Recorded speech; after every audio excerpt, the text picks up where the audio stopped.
하고 거기서 야곱에게 축복한지라.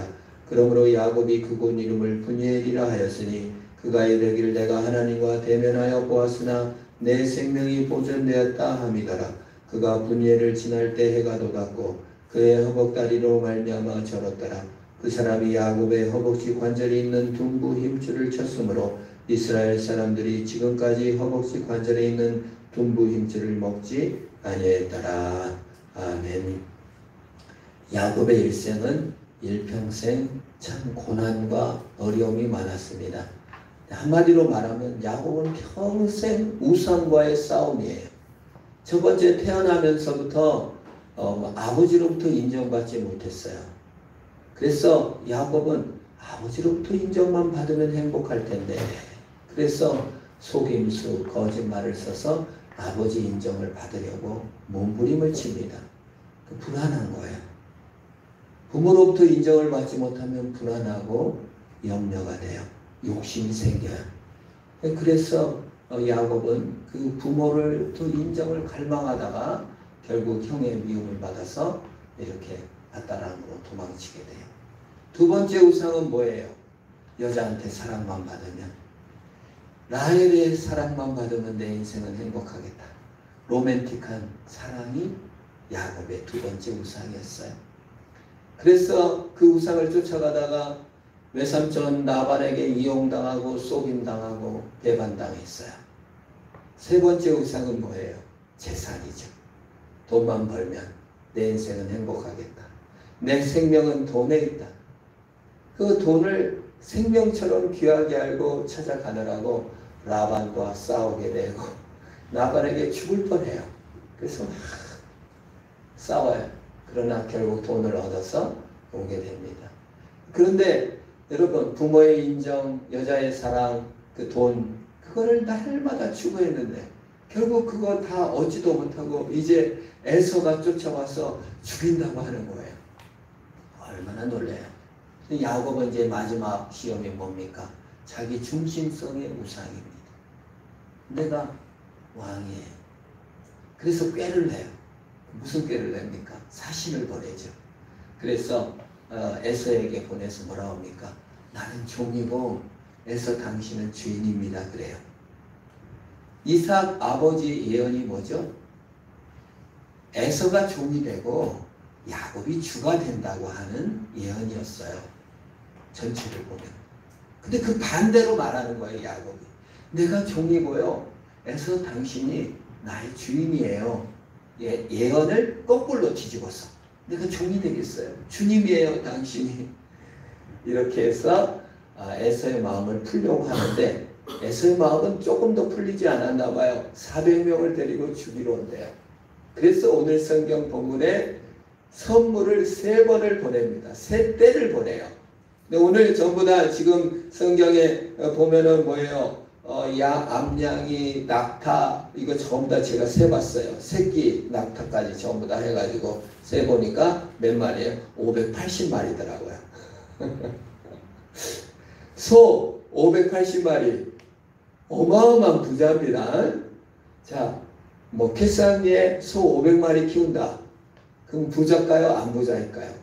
엄청난 부자예요. 100마리만 키워도 부자예요. 근데 지금 야곱은 3대를 나눠가지고 선물을 누구에게 보내요? 이삭에게, 에서에게 보내는 거예요. 한 차례, 2차례, 3차례. 그래서 선물로 첫 번째 꾀는 예언을 뒤집어가지고 내가 종이에요.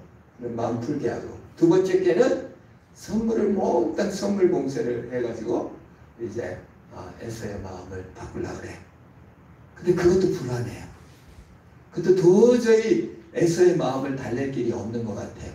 그래서 세 번째 꾀는 뭐예요? 가족을 다 나눠요. 자, 여종과 여종의 아들들은 맨 앞에. 그 다음에 레아와 그 자식들은 거기 또 뒤에. 그 다음에 제일 사랑하는 라헬과 요셉은 맨 뒤에.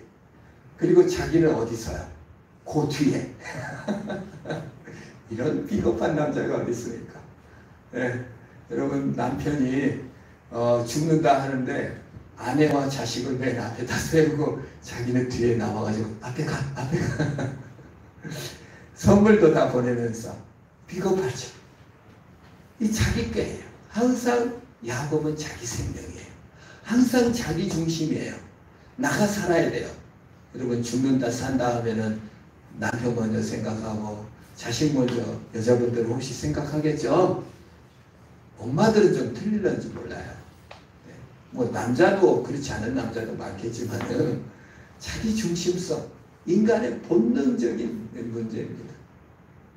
과거에 우리 서울에 있을 때 안만수 목사님이 6.25 전쟁 때 폭탄이 막 예배를 드리고 있는데 폭탄이 터졌대요. 방에서 몰래 예배를 드리고 있는데.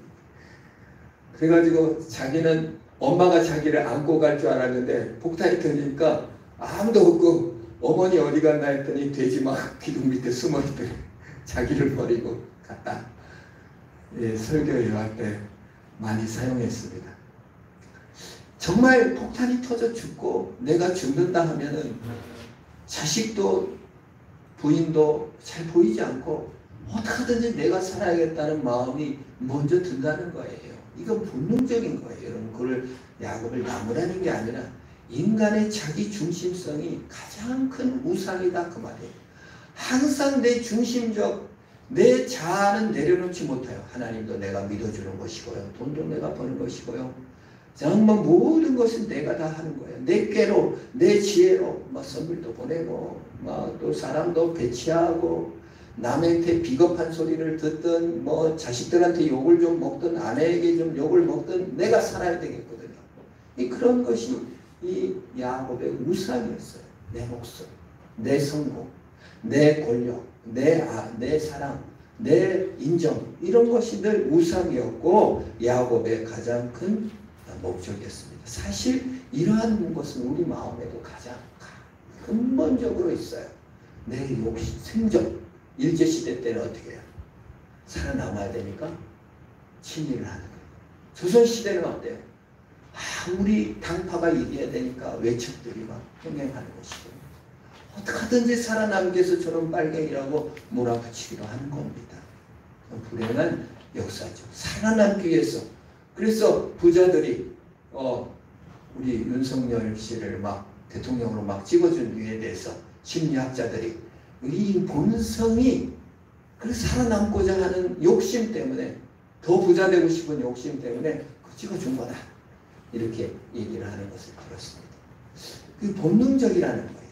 내 중심이 인간은 그 본능적이라는 거예요. 뭐 진리니 하나님이니 하나님의 영광이니 이건 너무 멀고 이게 그 돈에 대한 욕망, 욕망 어떻게든지 살아남기 위해서 부모에게 인정받아야 되고 어떻게든지 살아남기 위해서 라헬에게 사랑을 구했고 어떻게든지 살아남기 위해서 돈을 막 생명처럼 귀하게 여기고 어떻게든지 살아남기 위해서 재물 보내고 막 서열을 정해가지고 이렇게 딱딱 해서 제일 자기 사랑하는 라헬을 맨 뒤에다가 놓고 이렇게 했다 그 말이에요. 이건 전부 다 우상숭배다고 하는 겁니다.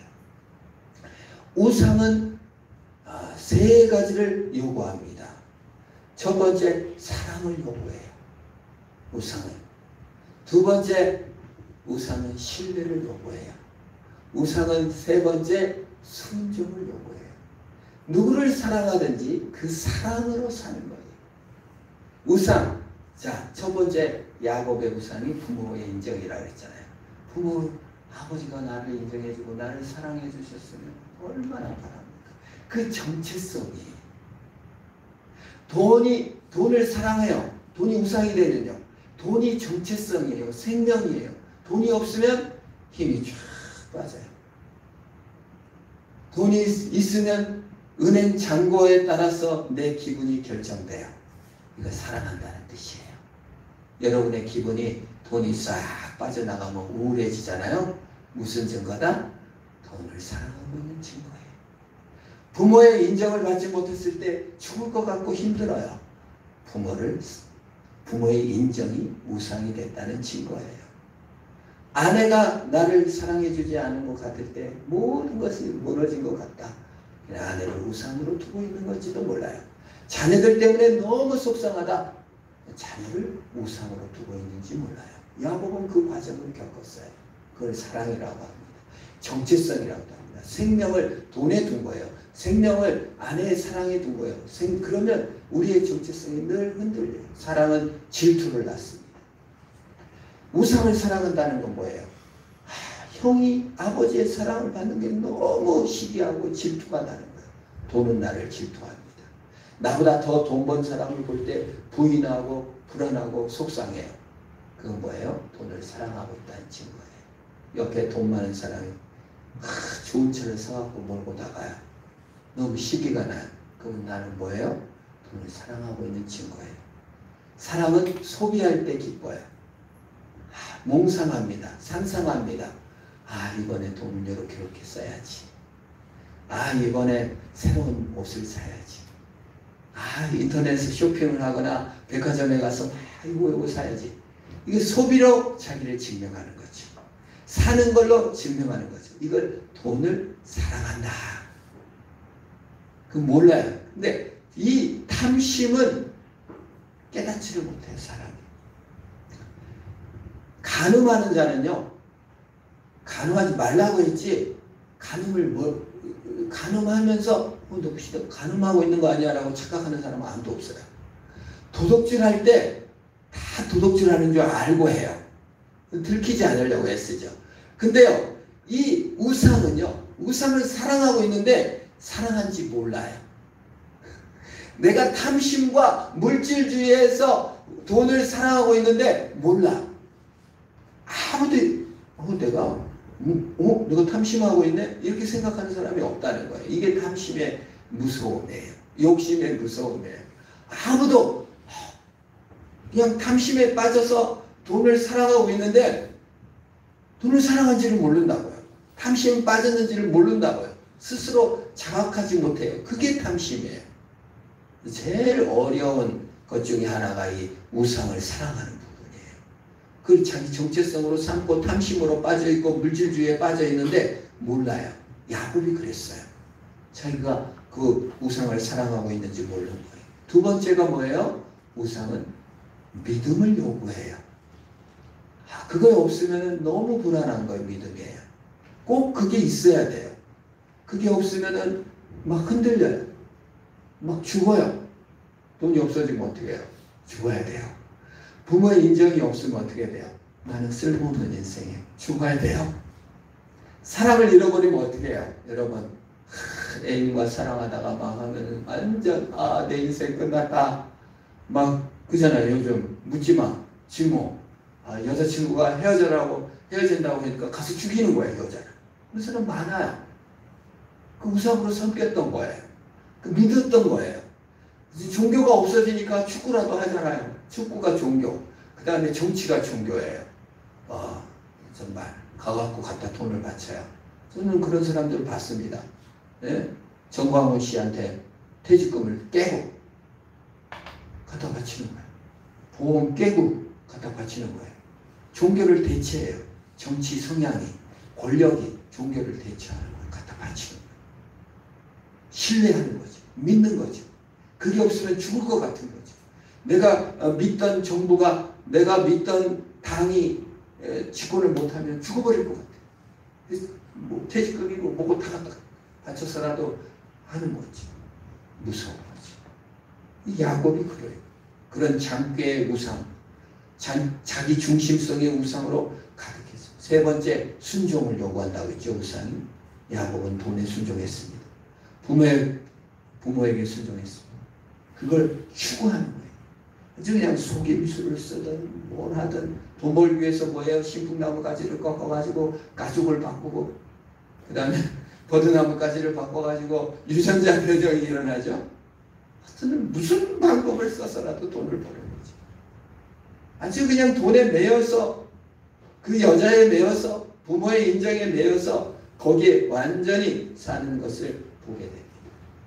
그런데 그런 야곱이 죽는다는 문제 앞에서는 정말 어떻게 할 길 없어서 비겁하게 다 보내고 밤에 지나다가 21절에 있습니다.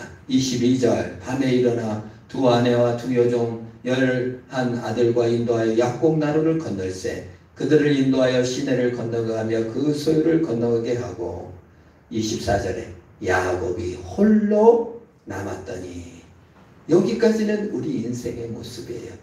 우상에 매이고 부모의 아버지 사랑 못 받고 아내 얻으려다가 속임당하고 돈 얻으려고 그냥 부철주야 일하다가 그냥 싸우고 난리를 치던 모습 그대로예요.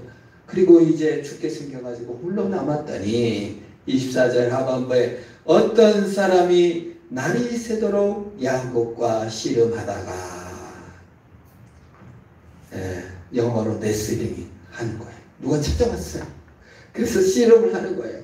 안다리 걸고 잡아채고 들어서 막 엎어치고 야곱이 일평생 바라는 게 뭡니까? 내가 통제하고 내가 지배하고 내가 승리하고 아버지 사랑 쟁취하고 아내의 사랑 쟁취하고 돈을 쟁취해서 내 미래를 설계하고 내 멋대로 한번 재밌게 살아보자. 거짓말도 사용하고 속임수도 쓰고 내 존재 증명을 위해서 내 불편함과 염려와 욕심을 얻기 위해서 그토록 달려왔냐고. 그래서 하나님 엎어쳐서 하나님 여기 빨리 돈 벌게 해주세요. 하나님 빨리 사랑을 쟁취하게 해주세요. 그냥 이기려고 그냥 애를 쓰는 근데 내 뜻대로 안 돼요.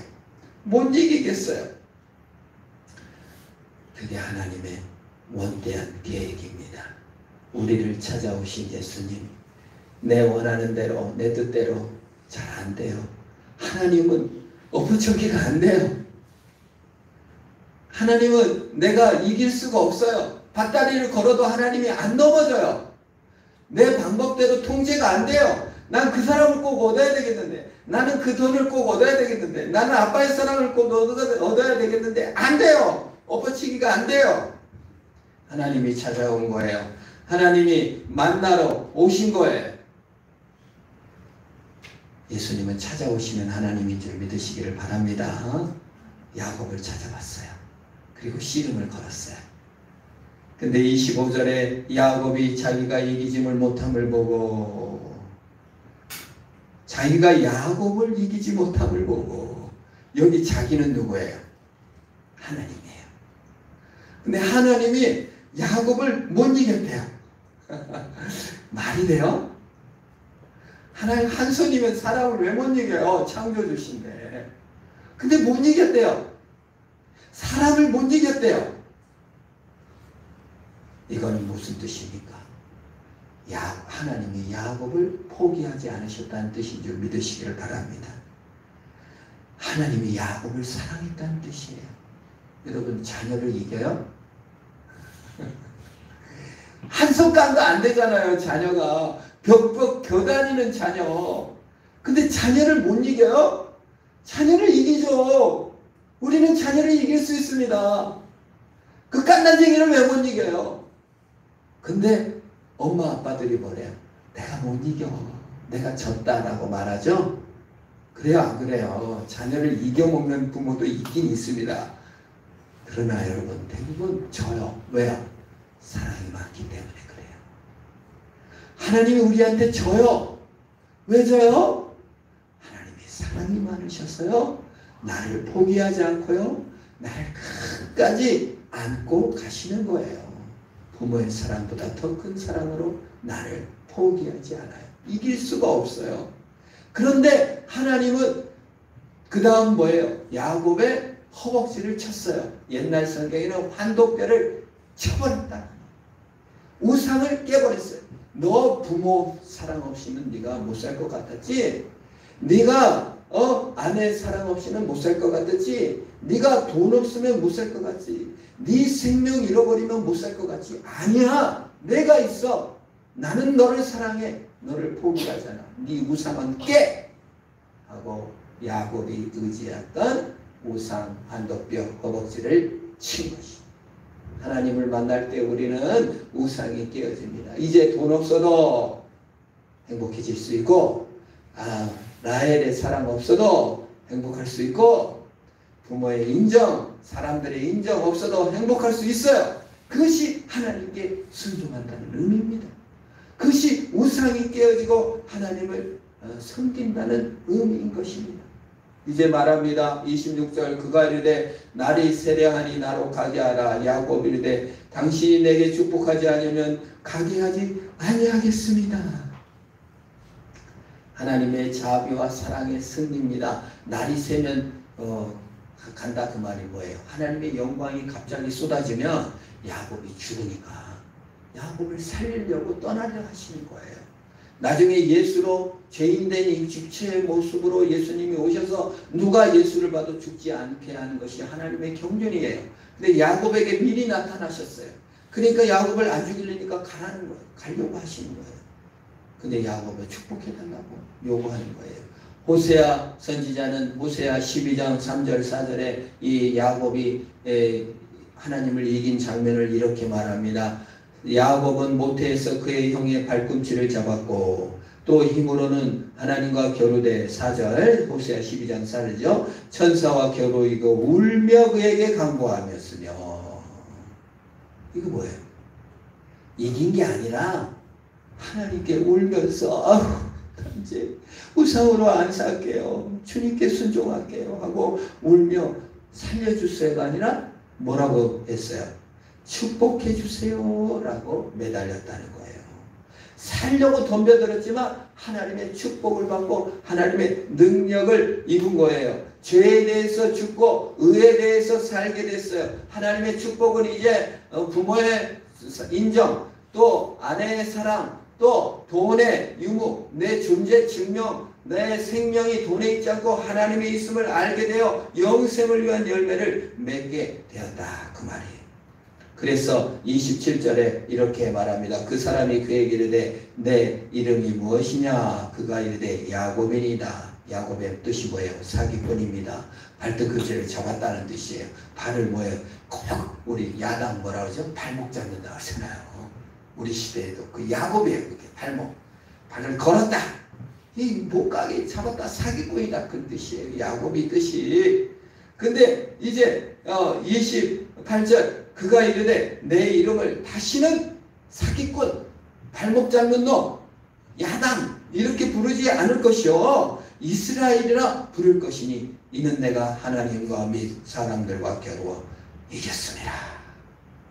하나님과 겨루어 이겼다. 이게 이스라엘이에요. 이스 사람이란 뜻이에요. 히브리어로 라 보았다 이겼다. 엘이 하나님이에요. 그래서 이스라엘이라는 이름의 뜻은 하나님을 본 사람, 하나님과 겨루어 이긴 사람이라는 뜻이에요. 이스라엘은 영적인 우리입니다. 우리는 하나님과 겨루어 이겼어요. 하나님을 보았어요. 하나님이 져주셨어요. 하나님이 포기하지 않아요. 우리가 못났어요. 우상에 빠졌어요. 우상을 사랑하고 신뢰하고 순종하고 돈에 매여 전전긍긍하고 부모와 가족 사이에 전전긍긍한 나를 찾아오셔서 만나주신 사람이 바로 이스라엘이요 우리의 영적인 존재인 것입니다. 이게 천사가 가려는 가지 않고 야곱에게 축복해 주신 거예요. 그래서 29절에 근데 야곱이 은혜를 받고 청하여 이르되 당신의 이름을 알려주소서. 그 사람이 어찌하여 내 이름을 묻느냐 하고 거기에서 야곱을 축복했니라. 하나님께 이름을 물은 사람이 두 사람이에요. 야곱하고 모세입니다. 야곱한테는 안 알려줬어요. 그냥 축복만 해요. 모세한테는 알려줬어요. 여호와를 알려줬어요. 근데 마지막 시대 우리는 모두 다 하나님의 이름을 압니다. 누구죠? 예수님이죠. 구원을 우리에게 알려주셨어요. 야곱에게는 안 알려줬지만 모세에게는 여호와로 희미하게 알려줬지만 우리에게는 구원으로 알려주십니다. 낮아지시고 저주시러 오셨어요. 저주시러 온 하나님은 마지막에 예수를 보내셨어요. 저주시고 십자가에 죽어주심으로 우리를 살려주신 것입니다. 그래서 야곱이 그곳의 이름을 뭐라고 부르죠? 30절에 분이엘, 분이 얼굴이라는 뜻이에요. 히브리어로. 엘은 아까 말했죠. 하나님의 얼굴을 본 거예요. 얼마나 영광스럽고 기뻤던지 31절을 보면 그게 얼마나 그가 분이엘을 지날 때 아침 해가 떠졌고 그와 허벅다리로 말미암아 자랐더라. 우상은 깨어졌어요. 돈도 신뢰도 사랑했던 모든 것이 깨어졌을지 모르지만 하나님의 얼굴을 뵈고 아침 해가 뜨니까 해가 얼마나 밝던지. 정말 야곱이 아침 해가 얼마나 예뻤을까요? 여러분 아침 해 떴을 때 예뻐 보이십니까? 하나님 얼굴 본 사람들입니다. 아침에 눈 떴을 때 아내 얼굴이 예뻐 보입니까? 분예를 경험한 사람들입니다. 여러분들의 자녀들이 이뻐 보입니까? 분예를 경험한 사람들입니다. 직장에 나가서 직장 동료가 이뻐 보입니까? 상사가 말 안 듣는 일 못하는 학업자가 이뻐 보입니까? 분예를 본 자들이 아침에 가도록 하나님을 본 자들은 돈이나 부모의 인정이나 상사의 인정이나 거기에 목매지 않고 하나님의 영광으로 매여 가는 것입니다. 그런 은혜가 있기를 축원합니다. 기도하겠습니다. 하나님 감사합니다. 분이엘의 영광을 보여주셨으니 우리도 또한 주의 영광을 보게 하시고 내 속에 있는 우상을 제거하고 하나님의 얼굴을 보고 하나님으로 사는 우리가 다 되게 하소서. 이 시간에 성찬식을 행할 때도 은혜를 내려주시고 하나님 안에 승리케 하여